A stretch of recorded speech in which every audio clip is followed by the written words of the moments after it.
we go, folks. Welcome to the Plan Commission meeting for January 19th. For those that have not had the pleasure of being at a Plan Commission meeting, the way things work, once we're done with our roll call and going over the minutes, we go over each agenda item one at a time. City staff presents on the item. Initially, just the commission asks technical questions. Once we're done with technical questions, then we open it up to public commentary. If you have something to say about an item, we ask you to step up to the microphone so you can be heard on TV. And we also ask that you state your name and address so we have it for the minutes. And I'd ask it personally if you would just try to keep your comments as germane to the topic as possible. It really helps. With that, also turn your cell phones to silent if you would so they don't go off during the meeting. We'd appreciate that. With that, let's call the roll, Deb. David Borsak, Ed Bowen, Jeffrey Combs. Here. Thomas Foytek. Here. John Hintz. Here. Steve Cummings. Kathleen Propp. Gary Gray. Here. Donna Laurie. Robert Weigert. Here. Carl Nolenberger. All right, let's move on to approval of the minutes from December 15th. Are there any changes or additions to those minutes? Motion to approve. Second. All those in favor? Aye. Opposed? None. Seeing none, motion clearly passes. Let's move on to item number 1, extraterritorial 4-lot land division / certified survey map east of Valley Heights Road in the town of Omro.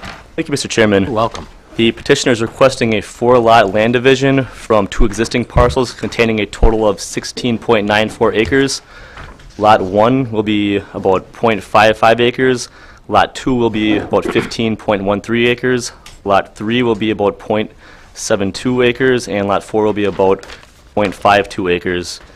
The subject site is located east of Valley Heights Road in the town of Omro, which is about 2.9 miles northwest of Oshkosh city limits. And the property currently is vacant with a 4.2 acre pond that's non-navigable. And the surrounding area consists of mostly residential and agricultural uses.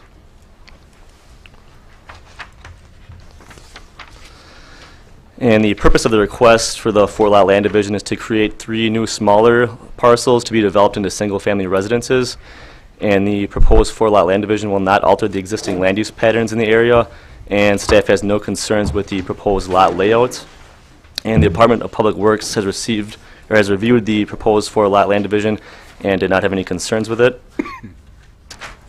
And here's the proposed CSM. And staff recommends approval of the 4-lot extraterritorial land division as proposed. Any technical questions? Jeffrey. I can't read this as well. On the survey, they didn't identify any wetlands in this area, did they? That would There's pose a a problem with lot divisions. No, there's a pond there, but they didn't have any wetlands that caused any issues. Yes, Gary. Yeah, I'm a little bit interested in the potential access to these lots. And I'm a little bit confused. Is lot 1 just a small area, 100 feet wide, and what? Well, okay, it looks like it's about 240 feet long. Is that just lot 1, or is it further east? You understand my question, or not really? Not really. Oh, okay. On the certified survey map, there is a location here, lot 1. And I was just wondering if it was just a small area, or if lot 1 was this area also. Lot 1 is a division of a previously divided lot. Okay. It's approximately 100 feet wide by... Okay. So all these lots have good access. Correct. All of... Okay, good enough. Yeah, Lot 1 is 100 feet of right-of-way frontage. Okay, thank you. Other technical questions? All right, seeing none, anyone here from the public to speak to this item today? Going once? Twice? All right, 3 times. Back to the commission. Motion to approve. Second. In second, any discussion on the motion? Seeing none, let's call a roll. Propp. Aye. You can have my agenda. Gary? Gray. Gary? Oh, I'm sorry. Aye. Laurie. Weigert. Aye. Bowen. Aye. Combs. Aye. Hintz. Aye. Foytek. Aye. Motion carried 8-0. Okay, moving on to item number 2, extraterritorial 3-lot land division / certified survey map located at the southeast corner of West 9th Avenue and Clairville Road in the town of Algoma. Thank you, Mr. Chairman. The petitioner, Brian Pizan, is asking for a 3-lot land division located in the town of Oshkosh, currently Lot 1 of CSM number 6382, which contains approximately 30.14 acres. Up on the screen, I have an existing land use map showing the proposed parcel layout. For Lot 1 being approximately 10.14 acres, Lot 2 10 acres or 10.00 acres, and Lot 3 10.00 acres. The petitioner concurrently will be requesting a zone change under a separate action by the Extraterritorial Zoning Committee for a rezone of the property. Currently, the property is zoned A2 General Agricultural District, extraterritorial zoning. They're requesting a zoning to A1 EZT, Light Agricultural District, extraterritorial zoning. The purpose for the zone change request is that the current zoning of the A2 ETZ has a minimum lot size of 35 acres in size, whereas the A1 ETZ district has a minimum requirement of 10 acres in size. The subject site is located in the town of Algoma, identified in the city's city and town of Algoma the cooperative agreement and boundary agreement. This is located in what was defined as Zone C, City Expansion Area, which will be automatically attached to the city of Oshkosh effective March 1st of 2023, or may it voluntarily attach at any time. Let's see, the next map shows an aerial photo of the site. The land division request is being done to enable the owner to divide the lot into 3 parcels, pretty much equal in size, approximately 10 acres each. Lot 1, located down here, will have frontage along Clairville Road with about 444 feet of frontage, with a proposed driveway connection midway in the lot. You'll see that on the proposed CSM document. Lot 2, which is 10 acres in size, little irregular shaped parcel. The CSM shows the proposed driveway connection leading onto Clairville Road with no connection onto West 9th Avenue. And Lot 3, also 10 acres in size, somewhat irregular and shaped, with 145 feet of immediate frontage along 9th Avenue, which expands out to about 400 feet in width. The property will, let me see, let me go to the map here. Lot 3 does also contain a city-owned sanitary sewer easement which runs through there. Currently there's no city infrastructure located there. I believe the purpose of this storm sewer easement is for future city infrastructure or for drainage purposes. The petitioner states in his application that the existing agricultural use will not change at this time, and the petitioner's hoping to eventually distribute this land amongst his family members equally, so that's the reason for the 3-lot land division. And eventually down the road or in the distant future that he envisions the property will be used for residential development. Now the surveyor on his map shows an access restriction, or what was, well, the previous certified survey map encompassing this Lot 1 of the previously recorded certified survey map erroneously showed a access restriction along this section of 9th Avenue. That restriction was supposed to be located only on this lot. This lot right here was part of the previous certified survey map, but when it was recorded, the city missed it, as well as the town and county, and that restriction covered all the way along 9th Avenue right here. The petitioner is stating on CSM that that restriction will be lifted off of proposed lots 2 and 3. for any future driveway connections. However, upon review, the Department of Public Works is agreeable to removing that restriction on Lot 3 right here, but keeping that restriction for another driveway access for Lot 2, since the petitioner is showing a proposed access coming off of Clearville Road. The reason being, 9th Avenue is a arterial road, and it's not in the best interest of the city or county to allow more driveway accesses until such time where potentially this area gets developed, residentially with subdivision or something like that, where a potential roadway could be leading, coming off of 9th Avenue. The city's 10 and 20-year comprehensive land use plan recommends this area to be suitable for residential development. Although this is a change from more intensive agricultural use to a lighter agricultural use, the districts do not allow higher density residential development, and the proposed zone change will continue to hold the land into reserve until such time where the current or future owners decides to proceed with residential development on the property.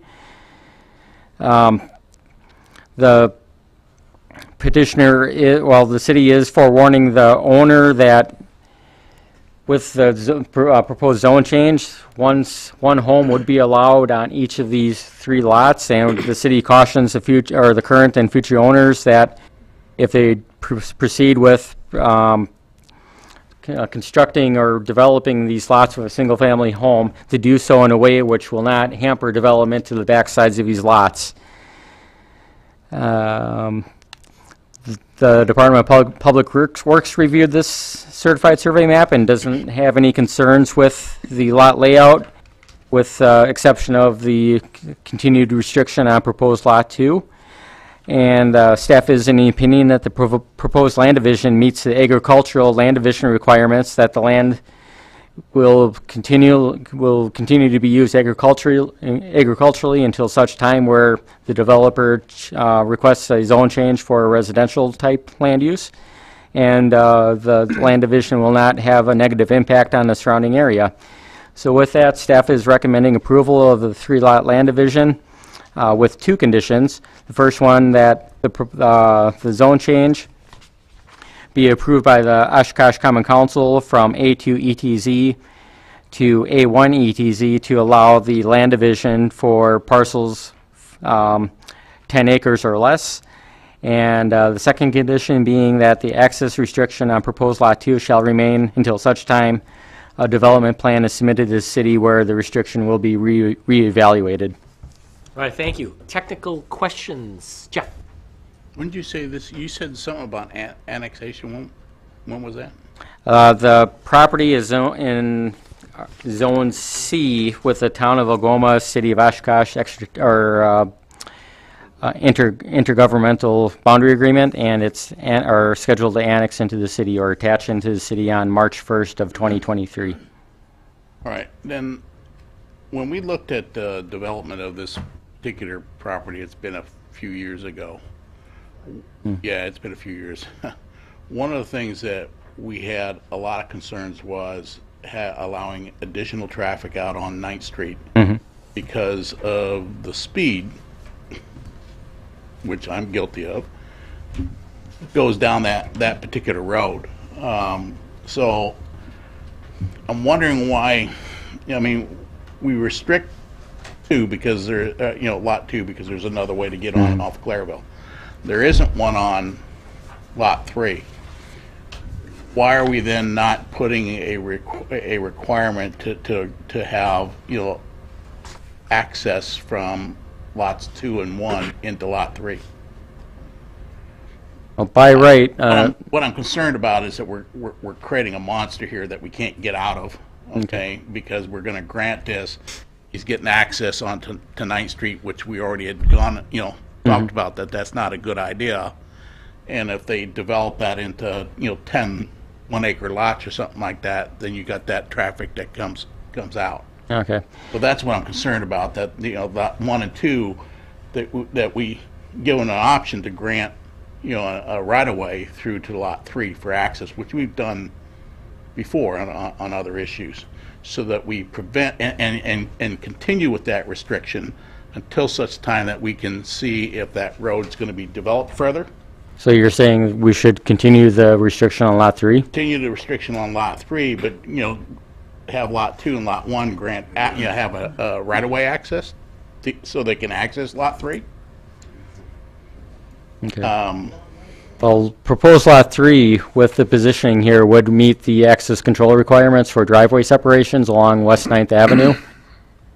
This lot right here, which is considered an outlot from the previously recorded CSM, does have access restriction where driveway cannot be attached to or a driveway leading out to West 9th Avenue. So you've got about a 200-foot stretch of land right here where you're, Yeah, but that's not my issue. My issue is that you are going to, until we can see a traffic study done I on see. what's Okay. going to be So you're developed asking there. until something comes through. Right, so that we aren't backing, the city and the county into something that, we didn't really want to do.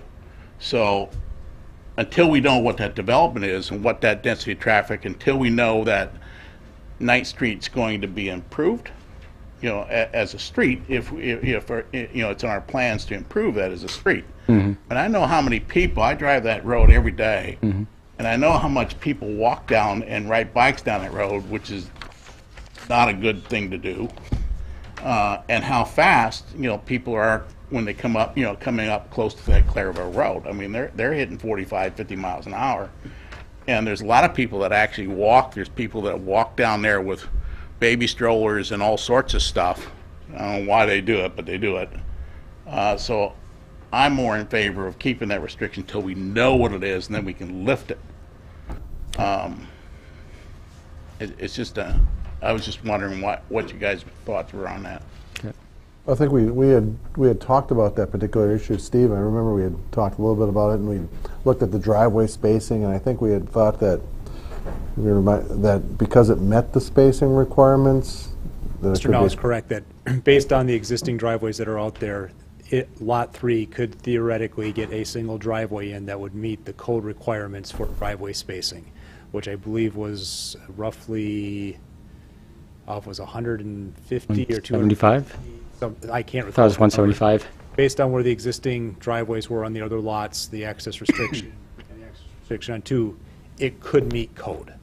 Right. Also, to give you some background on that, when we discussed it with the A1 extraterritorial zoning designation, Lot 3 would only at this time be allowed to have one single-family home and then agricultural uses. So in the future, if you were to come to develop into smaller lots, like you had said, and dedicate a road and re-subdivide, it could be addressed at that point. But I know, I'm just but giving you the reason What why. I'm thinking how is that if there's discussion 3 different took owners, place. Correct. and we don't control who those owners are, Right. Oh, yeah. the chances of getting access from Lot 1 and 2 to Lot 3 could be none.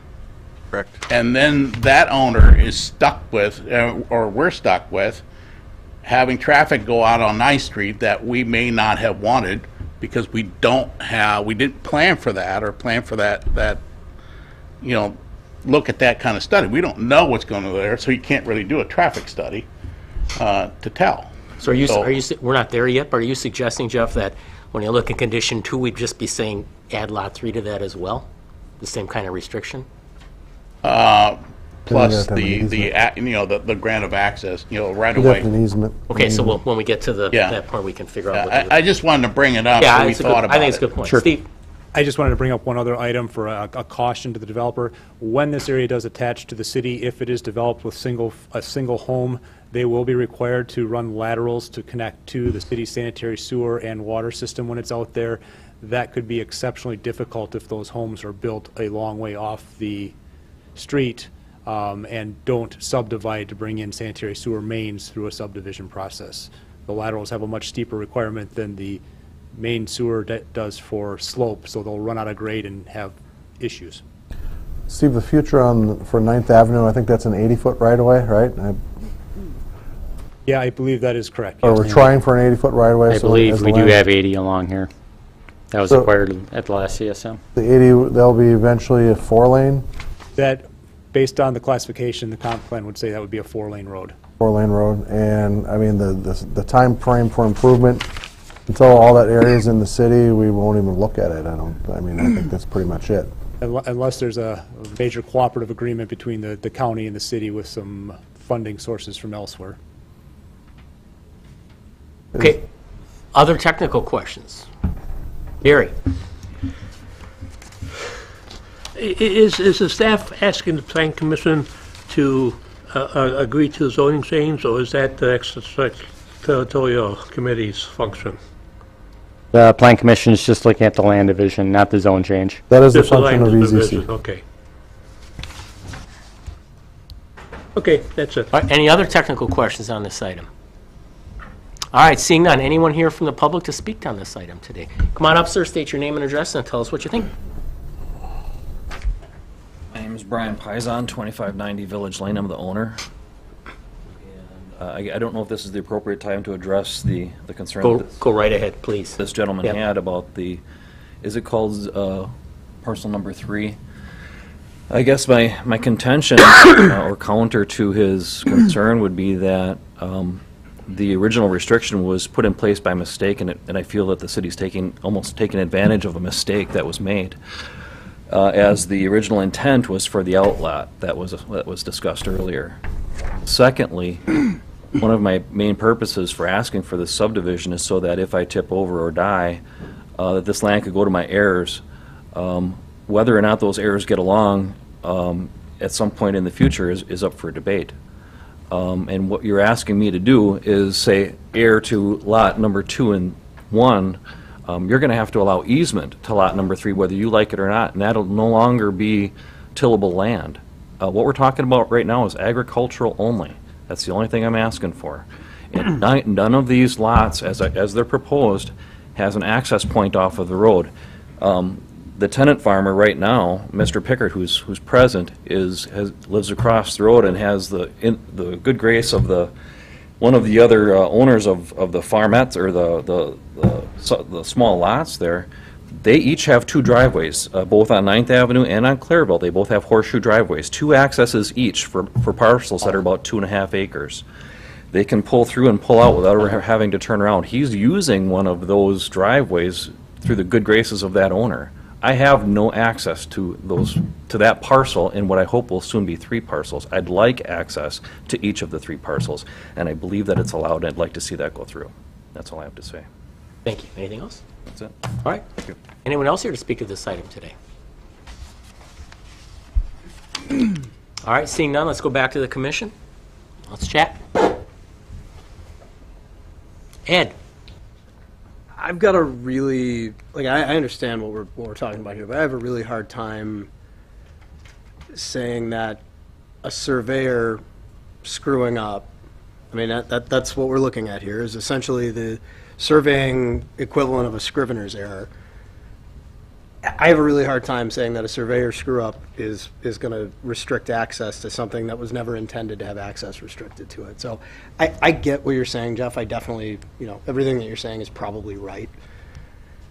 I just have a really hard time burdening a property of this type and size with something like that because of something inadvertent that somebody else did.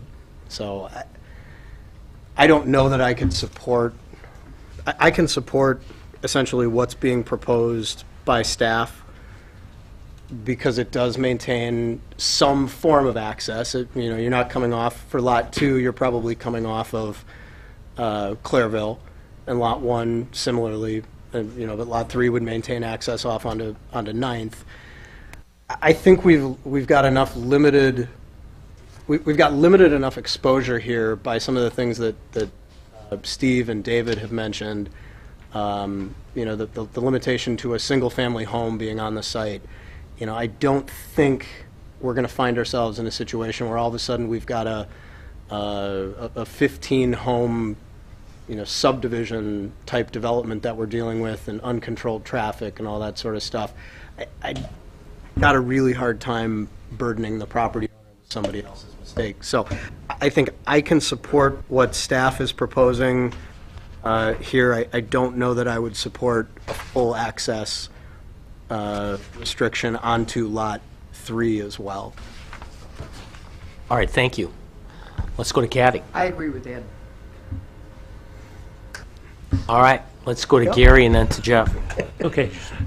I guess to some extent, I disagree with Kathy and Ed. I don't see this as a mistake of a previous survey map. I'm just asking.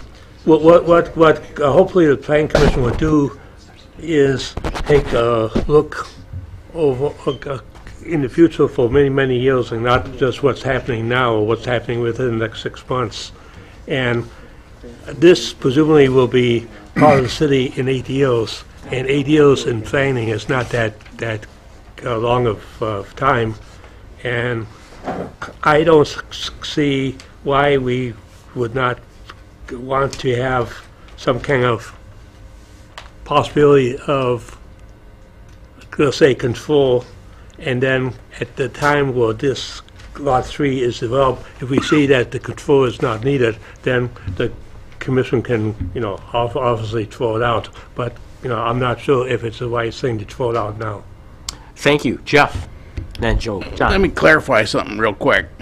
I don't care what the surveyor did. That was not my point. I could care less. What I'm looking at is that we're saying, okay, let's have access there. That's what we want to do, that's fine, because there's other ways of fixing that problem.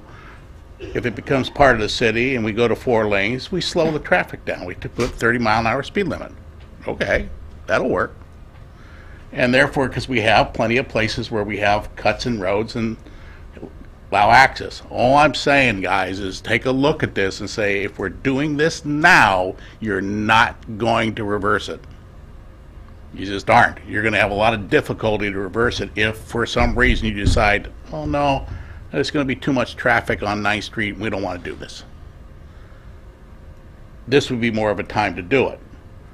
But I'm okay with moving along and granting it so we understand what we're creating rather than just say, let's just do it. We need to understand what that ramification may be. And I don't know, maybe this is used for agriculture for the next 50 years and it'll never have a problem. And that's fine. Okay, John. I don't know, I'm kind of torn on it because I understand where Jeff's coming from on this, but I also see where the landowner's coming from on this, and it was an error, and it seems like we're saying, okay, well, we're going to keep half the error because we can. And it just kind of seems wrong if we're admitting that there was an error made and now we're saying, okay, we're going to keep that restriction anyway. I mean, I'm almost tempted to make a motion to strike number 2. If anybody would. And I will second his motion. And so moved. Okay, so it's been moved to strike the second condition. Yes. Seconded by Donna. Any discussion on that motion to strike the second condition? Ed? I know what you're saying, and I'm trying to walk a line between everybody because I like deals where everybody walks away unhappy. That's where you got the right deal. When everybody's unhappy equally, Yeah. Christmas Grinch. Kathy? I'm going to vote against this motion because I think we're muddying the waters here and doing things we probably shouldn't be doing on the fly. I think when people develop this land, they'll have to come back to us, certainly for extraterritorial overview. And when they come into the city, definitely they have to come back to us. So I think we'll see what's happening and be able to control it. Right now, I don't have a problem with access on Lot 3, and Lot 2 has access off Clairville. So I'm going to vote against this motion. If I may, Go ahead, Joe. one word of caution, if the restriction is removed from Lot 2, and if the current or future owner decides to make a driveway connection to 9th Street here, due to the spacing requirements, that's going to eliminate any opportunity for Lot 3 to have a connection onto 9th Avenue. So just want to keep that in mind. With the current code. Got it. Gary? Yeah, a clarification of what Kathy said. If this property is still under the extraterritorial jurisdiction, will the Plan Commission have any kind of power to put conditions on a development? Because it's my understanding that the Plan Commission would not have any kind of authority to put any kind of conditions on the extraterritorial decision. For a single-family development, this body would not see any proposed plans for it, but if the owner or future owners choose to develop this site as a residential subdivision, then that would come before this body for plat review. But plat review and not, okay, good enough, thank you. And a zone change as well. Don, I see your hand sort of raised. Yes, I'm sorry. That's all right. Yes, reference to going back to striking, which I seconded. It just seems to me ludicrous that this body, knowing that an error was made, will not correct that error. That is just absolutely beyond anything I can conceive. We are a government entity, and someone made an error. The man who owns this property is paying for that error. We are aware of that error, and we do nothing to correct that error. That seems to be a failure. And I don't believe it's muddying water. It's correcting something. Now, Ryan, would you please tell me again what you just said about if the 2 is stricken, what would happen to that other? It's Jeff, by the way. Oh, I'm sorry. He's got somebody else's name. Oh. Oh, sorry. That's for extraterritorial later. Okay. If the restriction is removed from Lot 2, which was in error placed along this entire stretch right here, if that restriction is taken off of Lot 2 and the owner chooses to have a driveway connection leading onto 9th Avenue, depending on where that driveway is located on Lot 2, that could prevent Lot 3 from having a driveway connection onto 9th Avenue. So that's why we're requesting to maintain the restriction on here. Now, I spoke with the property owner, Mr. Pizan, and he is in favor of keeping that restriction on Lot 2. He has no issues with that, since Lot 2 will have access to Clairville Road, and then opening up the restriction, or removing the restriction from Lot 3 onto 9th Avenue. So the owner is agreeable to that. Thank you for the clarification. Ed, now we need to move on this. Minor further clarification. So what you're saying, just so I understand it, is that there's sort of a de facto restriction on Lot 2. Even if it was removed, if there was a driveway placed on Lot 3, you wouldn't be able to put one on Lot 2 anyway. Correct. To the depending on the placement. So essentially, we So made exactly, if Lot 3 puts their driveway right here, the restriction is removed, Lot 2 wouldn't be able to have access to 9th Street anyways. Unless we Oh, access control variance yeah, or we something can like give a that. variance. Right. John, Maybe we can end the discussion right now. If I could hear from the landowner that he is fine with Lot 2 not having, or the restriction remaining there, then I will pull my motion. please. thumbs up. If it moves things We along. can get that. So you're withdrawing your motion? I will withdraw the motion. Thank you very much. Any other discussion on this item? Very enlightening, Oh, as always. I'll move approval as proposed. second. All right, any discussion on that motion? Seeing none, let's call a roll and see where we end up. Crop, Aye. Gray, Aye. Lori, Aye. Weigert, Aye. Bowen, Aye. Holmes, Aye. Hintz, Aye. Wojtek. Aye. Motion carried, 8-0. All right. Let's move on to item number 3, conditional use permit and planned development for establishment of a brewery and tasting room at 1009 South Main Street, southwest corner of West 10th Avenue and South Main Street. Thank you, Mr. Chairman. This is actually 2 items in the one. One's the conditional use permit, one's the plan development. The site itself is here on the southwest corner of West 10th Avenue and South Main Street, and near downtown on the south side. The site itself is about 0.64 acres. It's currently zone C3 planned development, so C3 is our downtown central business district. Planned development is in place on the site, which obviously requires approval of the development plan. You can see the zoning around it. You have M2 downtown zoning to the north, regular straight M2 with the central industrial to the east, and R2, which is a single and two-family district, directly to the west. The land use map, you can see general commercial on the northeast of the site across 10th and Main Street.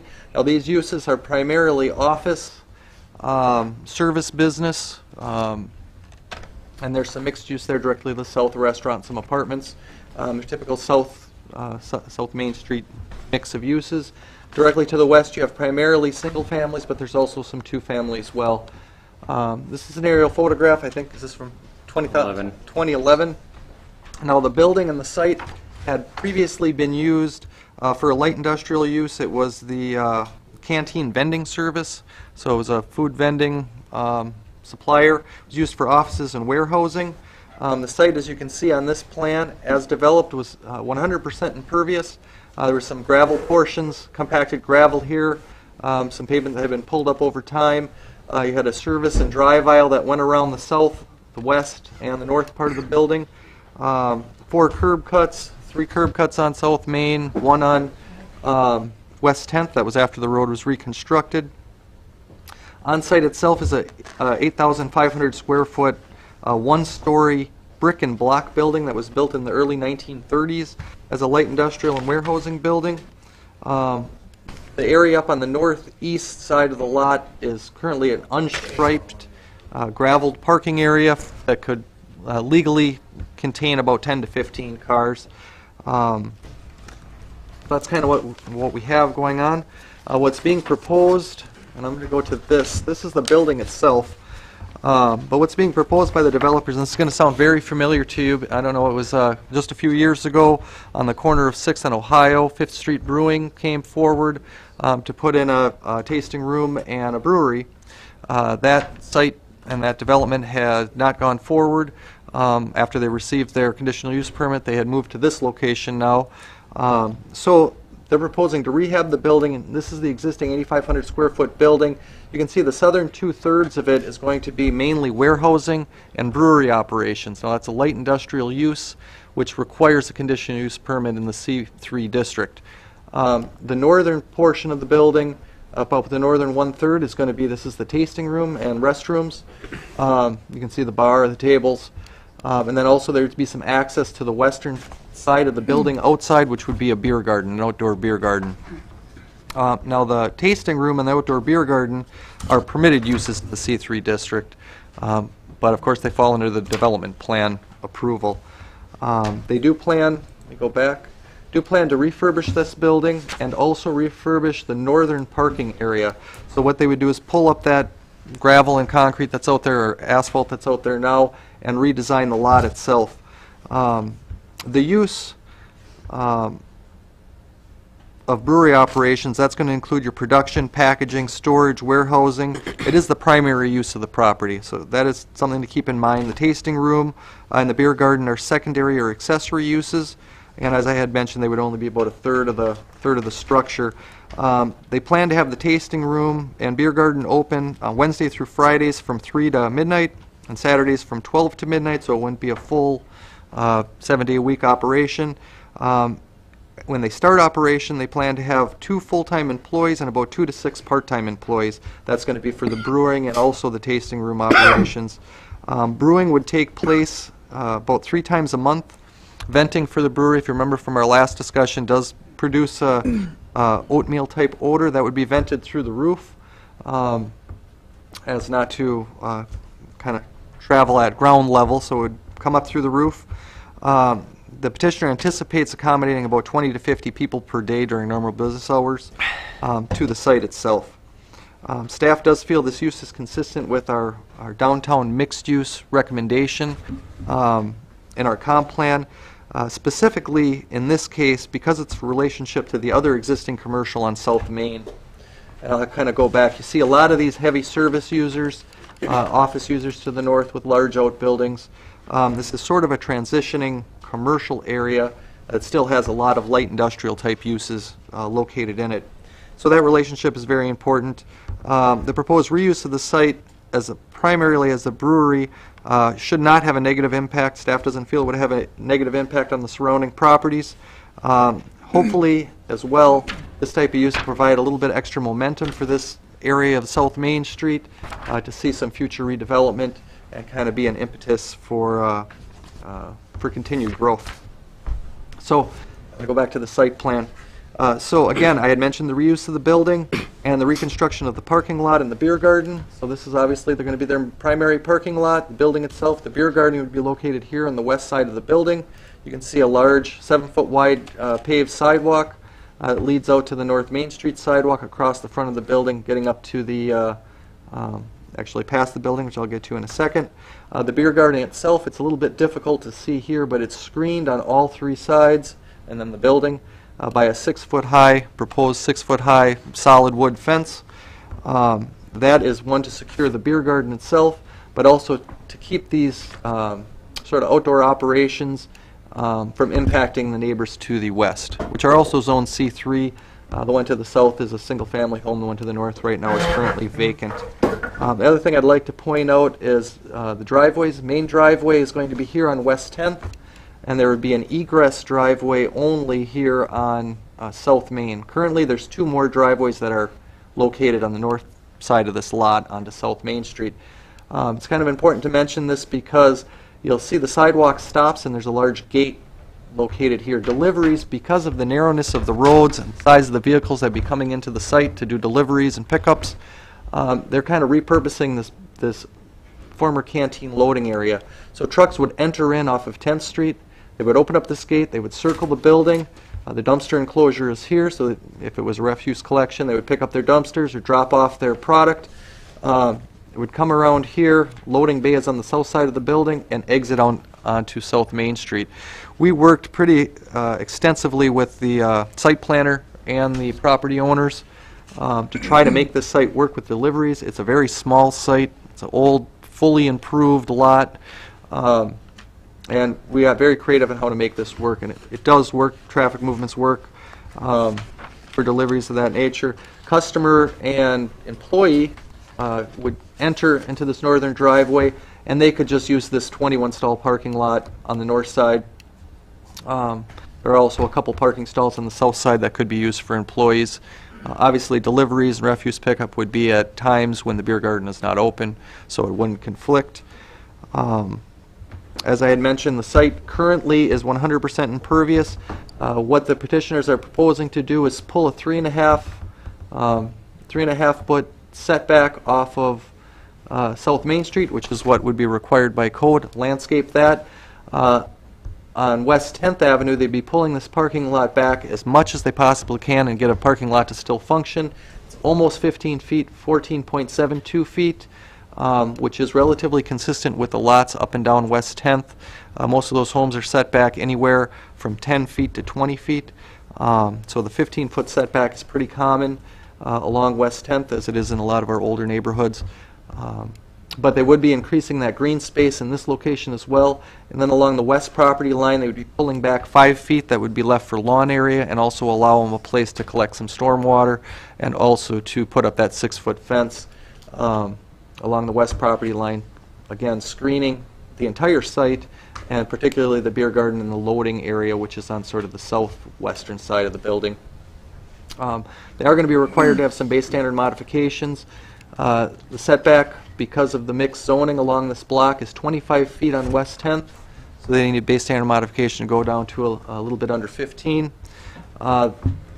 The west property line, this southern portion of it abuts a single-family use. That kicks in approximately a 20-foot transitional yard setback. Obviously, the site doing the loading and the delivery can't accommodate that 20 feet. The 5-foot green space and then the addition of that fenced-in area, in staff's mind, is going to be a good screen, and the infrequency of deliveries as well. But they do need a base standard modification for that. The south property line you can see here abuts another parking lot to the property to the south. There's currently no setback there. It is fenced off with a chain link fence. That's being proposed to remain as is. They're not going to be changing that portion of the site. So they do need that base standard modification for their rear yard setback as well, which is 0 again.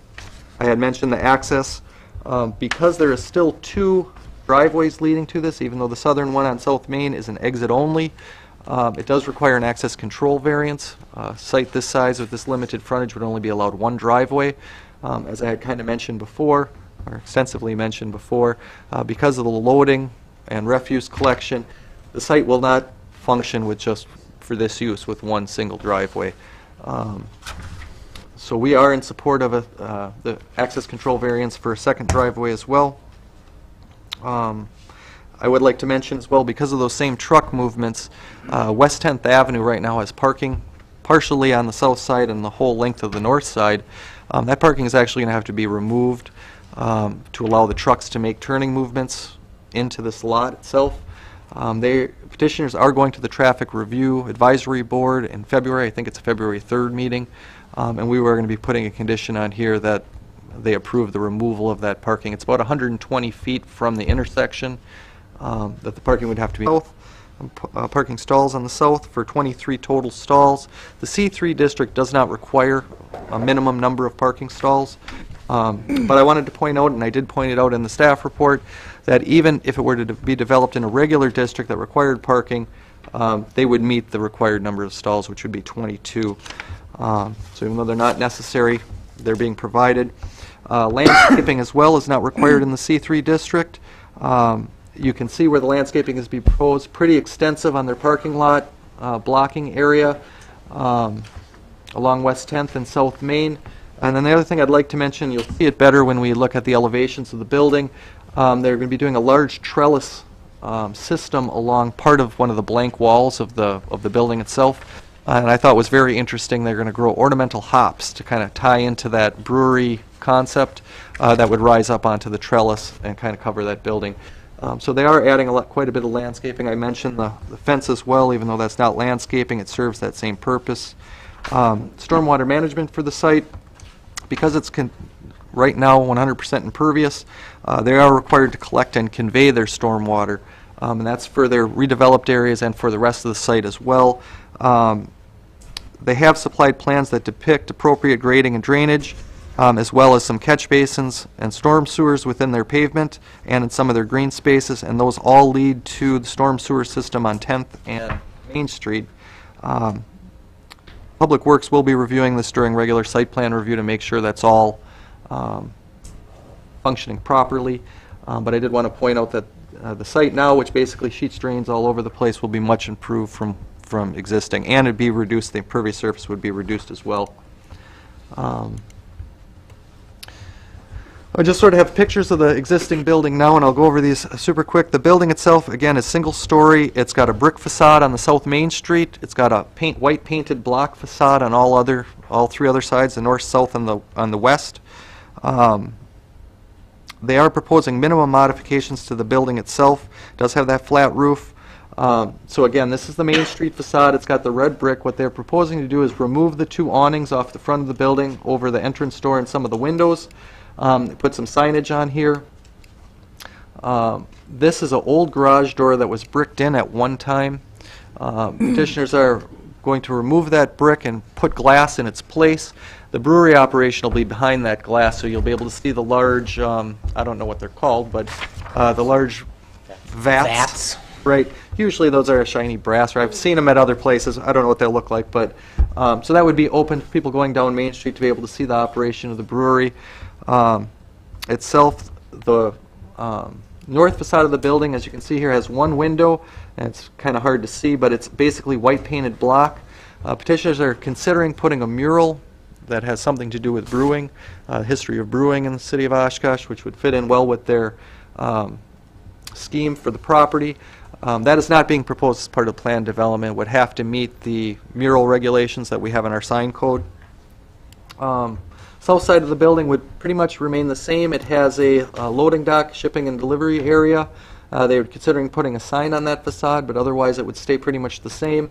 And the western facade, this is the one, this is right now the chain link fence that abuts the neighboring properties, which will become a solid wood fence. And this area will be partially the beer garden itself, as well as their dumpster enclosure area. And you can kind of see they put the travel path, flow of delivery trucks that would be coming around the site on this plan itself.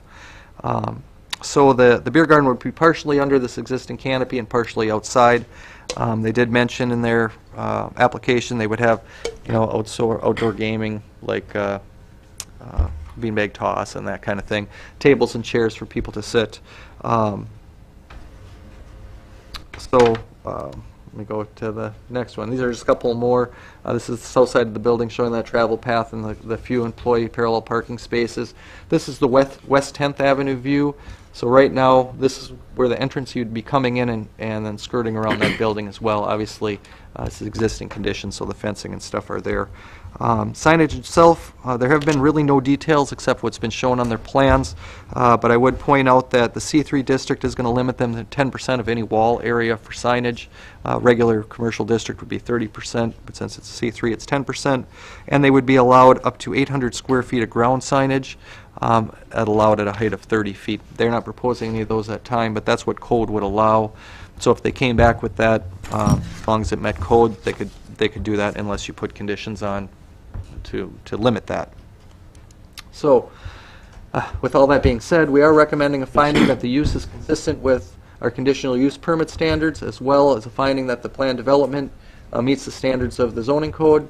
We're recommending approval of both the CUP and the PD with 4 conditions: base standard modification to allow the 14.72-foot West 10th Avenue front yard setback, 5-foot west transition yard setback, and a 0-foot southern rear yard setback. Recommending an access control variance to allow the 2 curb cuts onto the parcel. That on-street parking on West 10th Avenue is removed by action of the Traffic Review Board and Common Council, and that minimum of 6-foot tall solid wood fence is placed along the entire western lot line, as proposed. Excellent, thank you. Technical questions, Jeff? Why just a 6-foot high fence? If you got residential right behind them, wouldn't we be better served having that like an 8-foot or something of that nature to do a couple things, cut down some of the noise, cut down some of the light that's going to be there. The other thing is I don't necessarily, why does it have to be wood? I mean, why can't it be, a solid vinyl? It'd be vinyl. Type. I don't want to lock them into to just wood if they can get by with, and they want to put up, a solid vinyl. Fence, yeah. That should be fine, but I would think it need to be more than maybe 6 feet. Yeah, the height, and I'll answer both of those. Staff is unconcerned if it's vinyl or wood. What we're more concerned with is solid. A slatted fence is not enough, but a solid, so vinyl or wood would be fine. As far as the height goes, the zoning code right now only allows a 6-foot high fence, which is why they're proposing 6. So if you wanted to give them a base standard modification to go higher, you could put it in here. 6 feet high is pretty high fence. You can't see over it. People sitting down, it's going to block the noise. It's pretty much our standard throughout the city right now. But you could give them base standard modification to go higher if you so choose. Yeah, I would. They should have the option to go higher if they want to try and cut down, additional noise or additional lights to be a good neighbor type of situation. The other one that I was a little bit concerned about, I don't want to see any 30-foot sign there. Right now they can do it. They have not proposed it. I know, right, but they can do it. The plan development, I want to put a restriction not to allow them to do that. I don't care about the wall signs and stuff. I don't care if they put a monument sign down there. I don't want any 30-foot sign there, just because that's the district. It's just not appropriate for down there. And I'm not saying that they'll do it, but it allows them to do it. And I'd rather have a restriction that says that they can't put a 30-foot. I'm fine with the other signage issues. What some of the monument sign regulations you've put on other plan developments that are similar in nature is usually a 10-foot high maximum. Yeah, I mean, monument sign, I can see that. I mean, I can understand if they do it nice and it works within the building, but it's just not appropriate to put a 30-foot sign down there at all. Other technical questions? John? Yeah, is that section of 10th going to be okay? And I know it's not going to be heavy truck traffic, but I know a lot of the streets on the south side aren't made for heavy traffic as far as... Some of them are made for car traffic right now. Yeah, exactly. I know, I live on the south side, so, but I mean, is that section of road going to be okay with the heavier... I think Mr. Godey's got a... Steve can answer that. We did pretty extensive check on the roads between transportation and public works, but I'll let Steve. 10th Avenue, excuse me, 10th Avenue was just repaved in concrete a couple years ago. I didn't check if it was 7th. Are we sure all deliveries are going to be coming through when there aren't going to be revelers out in the beer garden?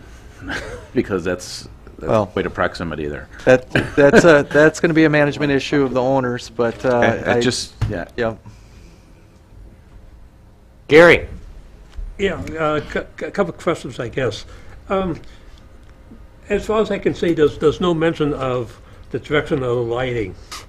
Could the site review committee take a look to make sure that evening lighting does not is not being seen by the neighbors? Right. Yeah. Our regular. It's not mentioned in here. It's not as a condition or anything. Our regular code does have maximum light levels at the property lines. Okay. Which are very low level. Okay. Good. Second question: is the waste disposal location going to be enclosed, or is it going to be open? It would be enclosed. I mean, they're showing it with a fence on two sides. It would have to have a full four-side enclosure. Okay. The last question I have is the driveway off of 10th Street is a different size than the driveway off of Main Street, and is there any reason why there's two different sizes of driveways? Yes, there is. The one on West 10th is a Class 2 driveway, which is a 30-foot by 30-foot at the property line and 40 feet at the curb, and it is sized enough for ingress of the trucks. When you're exiting onto South Main, and Steve can correct me, I believe you have to go north onto South Main, that driveway needs to be much bigger for the trucks to make their swing out. So that would be a Class 3 driveway, which could get up to 40 feet in width. They don't have the room there. They have about 30, I want to say 35 and a half feet. Is that correct, Steve? It is extremely tight for the trucks to get out of the site. Leaving that driveway wider in case the truck does elect to go north or south, it gives them the ability to maneuver and not be driving over the terrace. And the reason for a smaller driveway on 10th Street is because we're going to be hopefully moving the parking on the side street, on the street. With coming in, essentially they're restricted to a left turn in, which gives them more space to maneuver for the truck, so the trailer is pulling in better on the turning templates to fit within the apron. Okay. Okay, thank you. Yeah, we had many hours looking at this. All right. The truck movements. Other technical questions? We run out of gas on a technical question end. Anybody here from the public to speak to this item today? We'd love to hear from you. All right, back to the commission. Move for approval with the conditions stated in the staff report. Second. Discussion of the motion? Yes. Go ahead, Jeff. Pardon, Jeff and Kathy.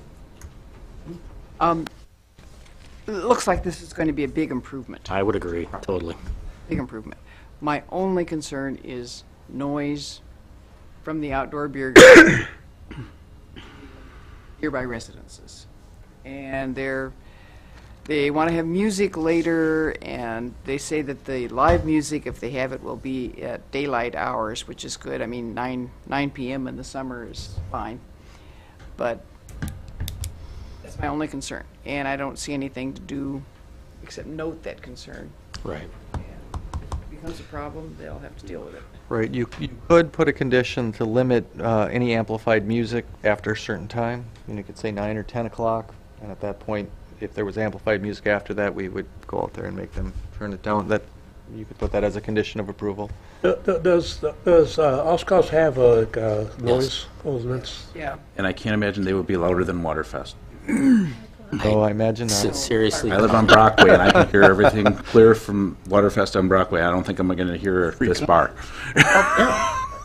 Right now, I won't put that condition on. Right. It's free entertainment for if you, so. the council is concerned about it, They can deal with it. Jeff? Yeah, I would like to propose to granting them the ability to put up a 6-foot up to an 8-foot fence. That's their prerogative to do. But it gives them the ability to put up something longer to, like I said, to quell some of the noise and light. If they, and then the second one would be to limit the freestanding sign to a monument type sign not larger than what, 10 feet?